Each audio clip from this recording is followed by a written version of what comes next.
thought I would make one more video that kind of showed you how my general classes work and how the discussion posts work and what it looks like for the kids, because this is the teacher side of it. So I'm going to go over to one of mine, probably one of my photo classes.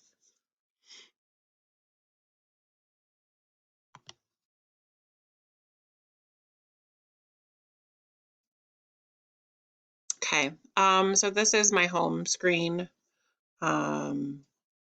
These are my modules.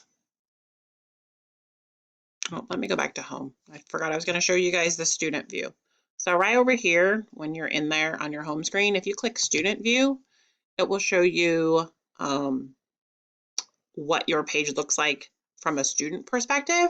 And so it's nice to look at before the kids start getting on there to make sure that it looks user-friendly. Over here, I got rid of a bunch of these that I wasn't needing. I didn't show you how to do that in a video. If somebody wants to know, give me a holler. I can make another video if enough people want to know how. So this is my homepage. I changed it for the online learning. My modules are here.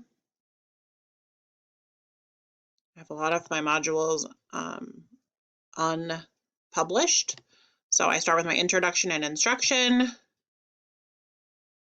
which is where I have information. I have an attached sheet that was the guided note taking that we did during class. If they press next, it will take them to my introduction presentation.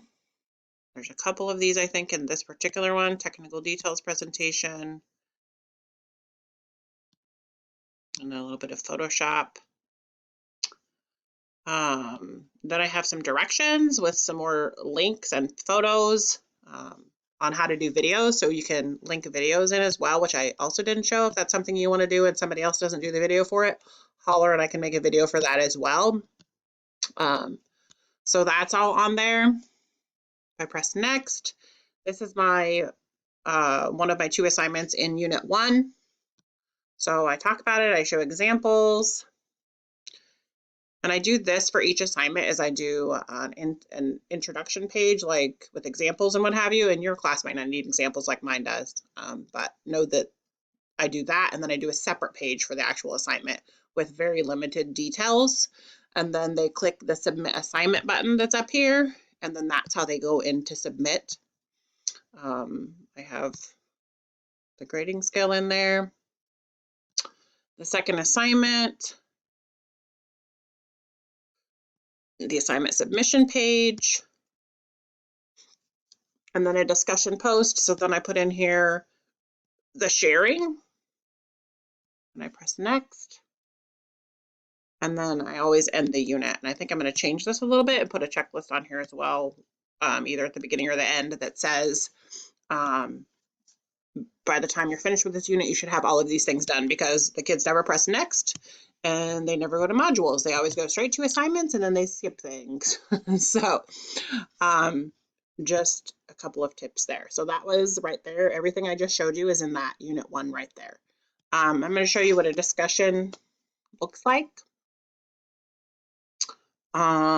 So like Unit 1 sharing. This is what it looks like for them.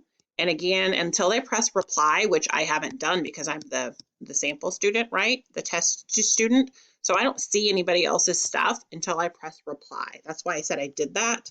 So then I showing how to use Canvas. And then I press post reply. And then if I refresh, I think it will allow me to refresh while I'm in here. And then it says loading replies.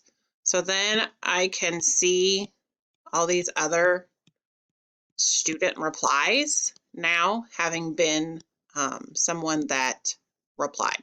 And then I tell my kids that they have to reply to at least 2 peers as well. So I just wanted to throw that out there real quick. I'm going to go back to home. Oops, sorry, not home. Modules. If I was the student and I wanted to turn in this particular assignment, might as well show you. I'm going to do submit assignment, and then I browse and I go find the PowerPoint, which this will only take a PowerPoint because that's how I have it set up. If I try to do this, it says file type not allowed. So I get that a lot from the kids, and I'm like, cause you're not giving me your PowerPoint instead of just the photo. So I go and I find it, and I go artwork. If there's any comments that they need to go to see there, then it's there. Right here, it tells me what assignment I'm submitting, and I press submit. While it's submitting, I'm going to wait for a second, and then I'll show you how you can grade using this rubric down there.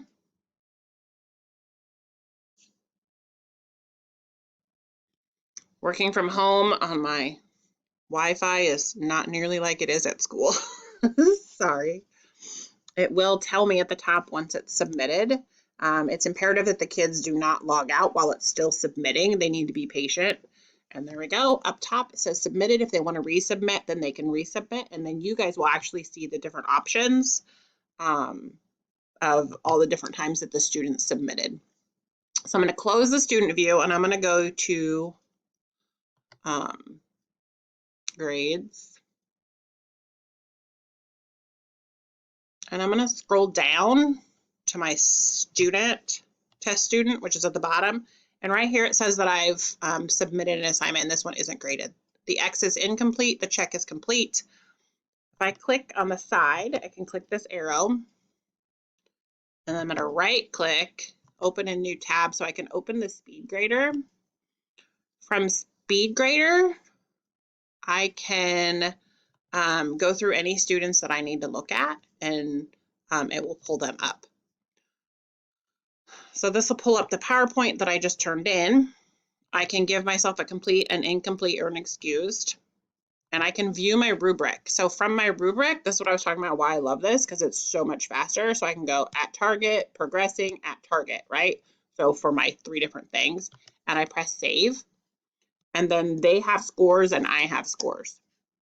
And then I tell them it's complete, which it's not because I didn't answer any evaluation questions, but you know. So I press complete, and then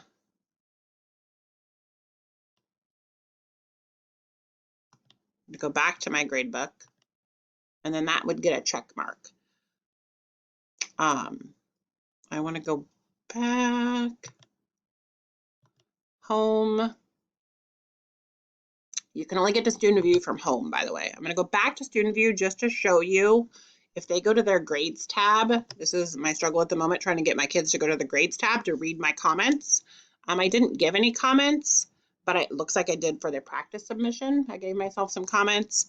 So, where's the assignment? Which one? Oh, right here. This is the one. I'm sorry, you can't see me pointing. This is the one I just turned in. It will show the results of the scoring to the kids. And if I had given comments, which I didn't, but I did here, if I click the comment button, and it will go up and tell me exactly, as the student, tell me exactly what me as the teacher wrote.